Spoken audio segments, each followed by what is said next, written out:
On va continuer sans transition, Lincoln, avec cette manifestation du FNDC, l'itinéraire dévoilé depuis hier. Oui, dans un communiqué du FNDC, l'itinéraire a été indiqué. Cette manif partira, selon ce communiqué, de Yimbaya Taneri en passant par l'aéroport du Bessia, Bessia Kondebougni, Bonfi, Carrière Kenyan, Madina Donka, Moussoudougu, esplanade du Palais du Peuple. C'est l'itinéraire. Mais ça, c'est le communiqué, mais la réalité est là puisque la manif est interdite. Elle doit se dérouler sur l'autoroute. Pour le moment, il n'y a pas d'autorisation et nous savons que ça pourrait être des problèmes. Mais c'est que je constate à Bouakar. Oui. En dépit de mobiliser des citoyens, la ville pourrait être morte. Et moi, j'estime que c'est le fait recherché désormais par le FNDC. Vous savez, quand on annonce ces manifestations, ça veut dire forcément que la route de Prince ne circulera pas. Et les grands marchés comme Madina ne pourront pas quand même refouler du monde. Et ça peut même donner un coup au marché du Niger du côté de la ville. Beaucoup de personnes risquent de ne pas sortir. Donc, moi, je pense que si rien n'est fait, la ville risque d'être paralysée encore ce jeudi, à défaut de cette manifestation. Bien. Et je pense bien, j'estime bien que c'est pratiquement l'effet recherché par le FNDC devant l'interdiction le choix de vouloir organiser cette manifestation sur l'autoroute. Parce que le FNDC sait d'ores et déjà que l'autoroute Le Prince sera totalement paralysée.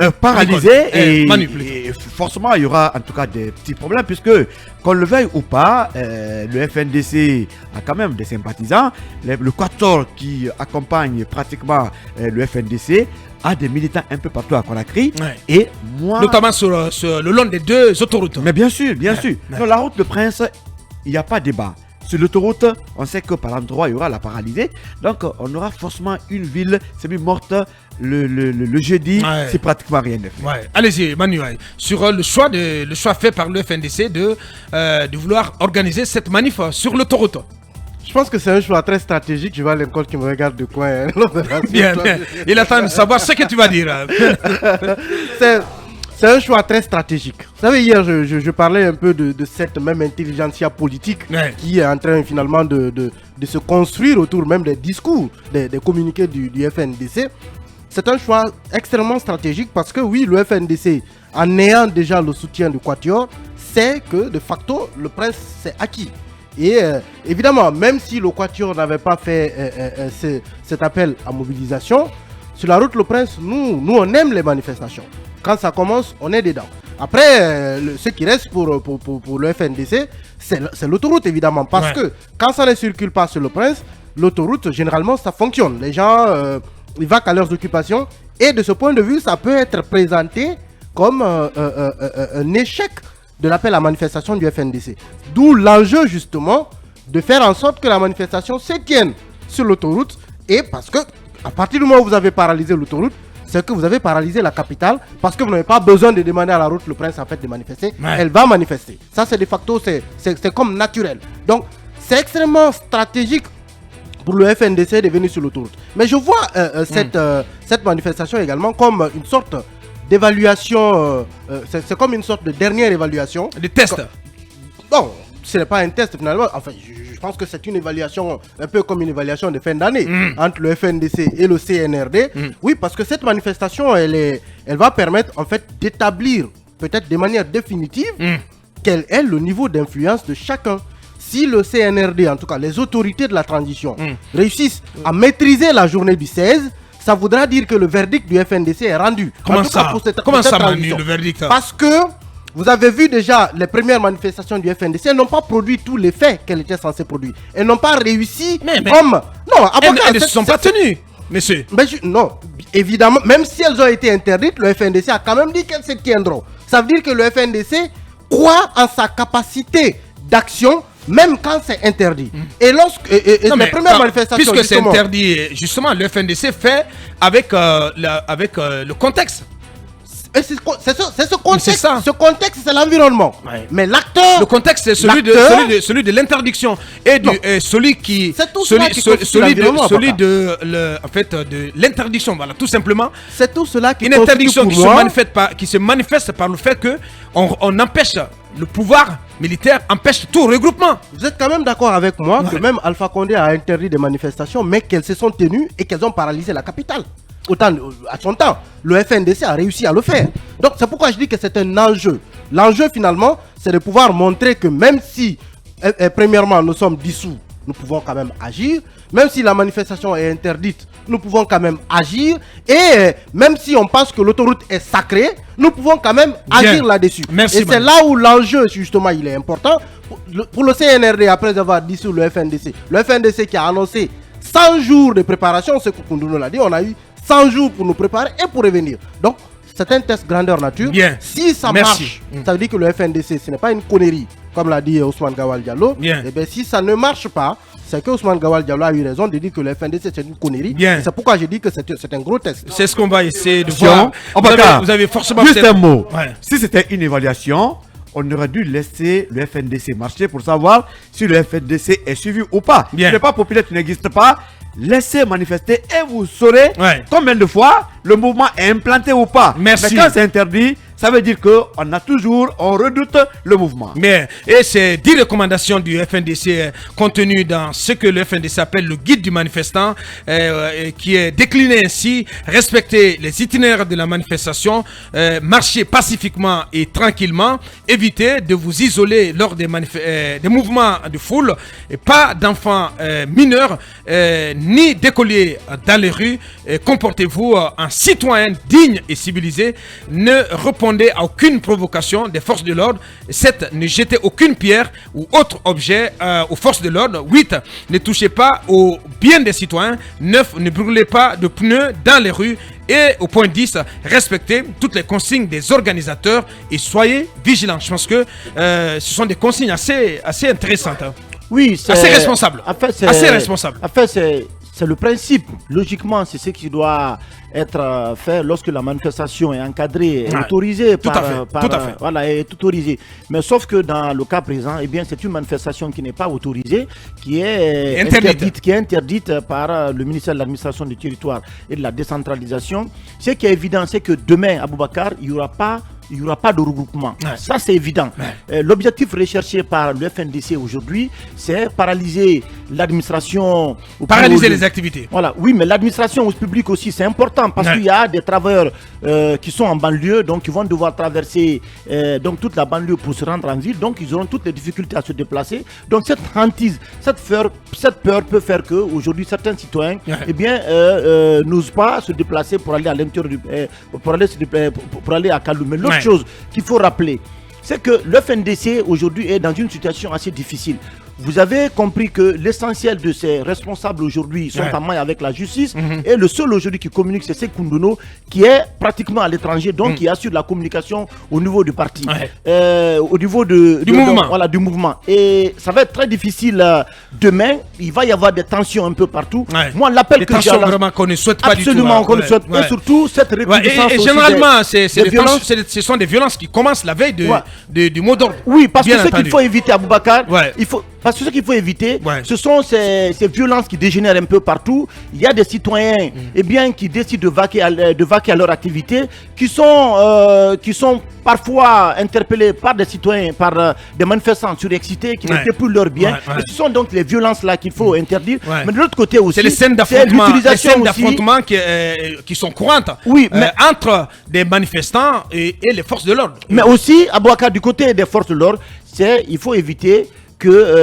l'utilisation des armes létales pour éviter notamment que cette journée de demain vraiment se solde par des morts. On ne souhaite pas du tout. Je pense que les gens doivent savoir raison garder pour éviter encore vraiment de nouvelles violences demain à l'occasion de la manifestation. Merci Bassirou. Oui, Manu, vous disiez... Je disais qu'il faut aussi se méfier des expéditions nocturnes qui ont lieu la veille des manifestations. Effectivement. Généralement, c'est source de tension et c'est pourquoi les manifestations commencent généralement la nuit. Parce que vous allez voir les forces de sécurité qui voudront se déployer cette nuit, qui voudront arrêter certains jeunes dans certains quartiers.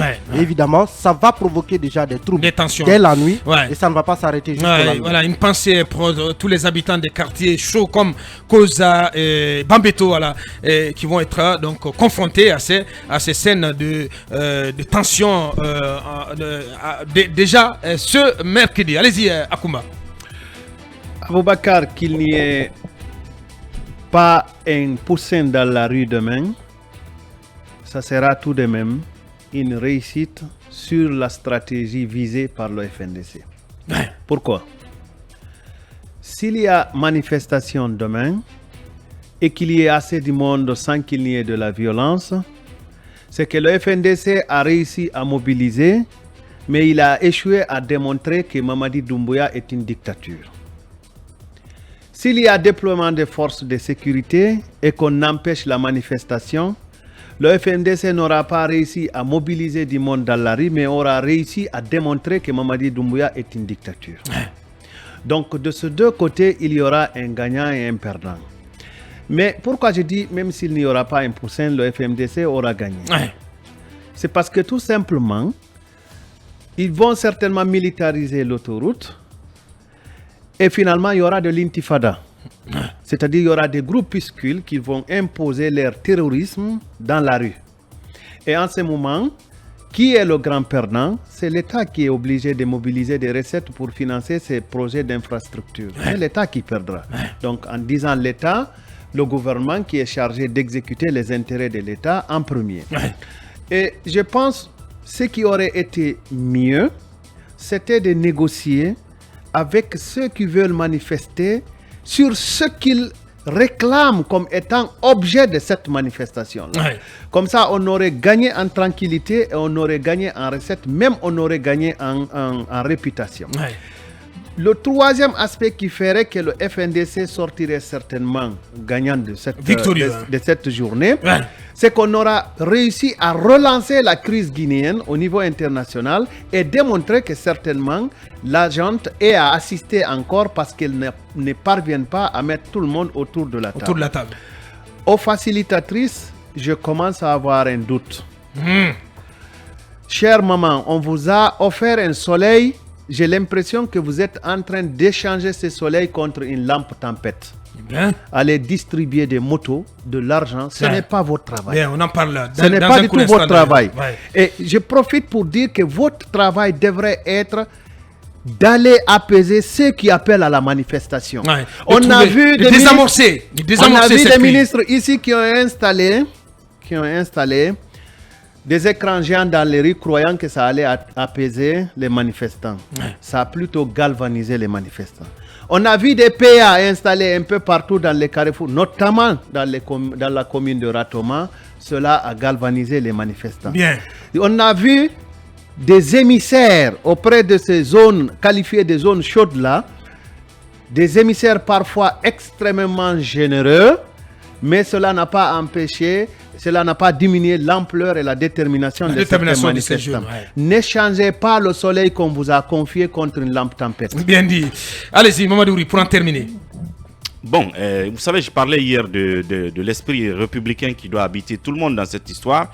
Quand j'écoute le guide du manifestant que le FNDC vient de mettre en avant, là, je vois qu'il y a cet esprit républicain qui veut qu'on organise une manif, fut-elle une manif qui outrepasse les interdictions qui elles-mêmes sont qualifiées d'illégales.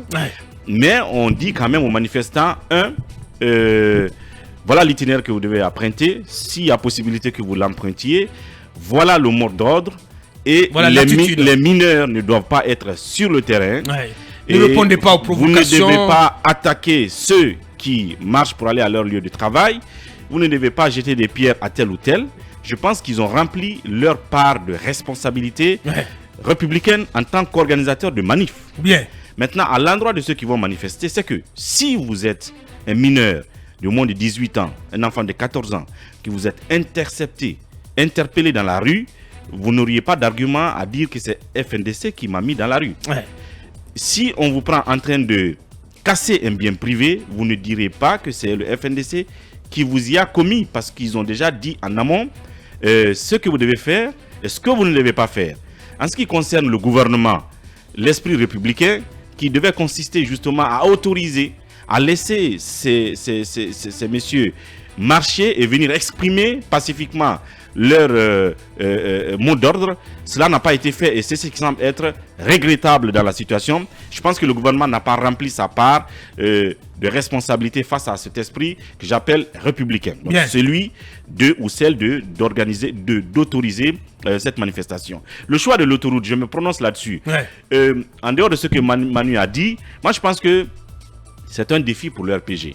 Parce que cette alliance-là, la bizarrerie qu'il y avait dans cette alliance, qui est que le RPG qui hier était l'ennemi juré du FNDC, se retrouve avec le FNDC, en alliance, se retrouve en intelligence, à respecter les mots d'ordre du FNDC, alors que certains d'entre eux avaient juré par le nom de tous les dieux qu'on ne suivrait jamais, mais là, jamais. Dans ce monde-là, les mots d'ordre du FNDC, là, on se retrouve à dire on doit les soutenir. Le défi donc pour l'RPG, puisque naturellement, l'autoroute Fidel Castro leur est reconnue comme leur fief, c'est de pouvoir mobiliser sur l'autoroute. Bien entendu. Si cela n'est pas fait, c'est comme si ce sera de la supercherie, tout simplement. La supercherie, c'est comme si le RPG se jouerait un peu du FNDC. Et donc c'est un test pour le RPG. Aussi pour le RPG de pouvoir mobiliser dans leur fief qui est l'autoroute Fidel Castro. Je ne vois pas comment le RPG va le... Parce que c'est un soutien, sinon ça serait pour appuyer ce que tu dis. Sinon ça serait du blaguer tuer. Bien, pour appuyer ce que tu dis. Pour ma part, c'est un soutien du bout des lèvres de la part du RPG Arc-en-Ciel. Parce que c'est pour la survie. C'est parce que le RPG ne sait pas, ne sait pas faire autrement. C'est pourquoi j'ai dit qu'en ce qui concerne le RPG, mobiliser sur l'autoroute demain, je parie sur un échec. Bien. Allez, on va. Je suis pas d'accord avec vous. On va d'ailleurs inviter, avec son accord, bien entendu, Duno dans cette émission la semaine prochaine pour se prononcer sur la vie au sein du RPG Arc-en-Ciel, le sous-marin jaune. Allez, Birado continue dans un court instant.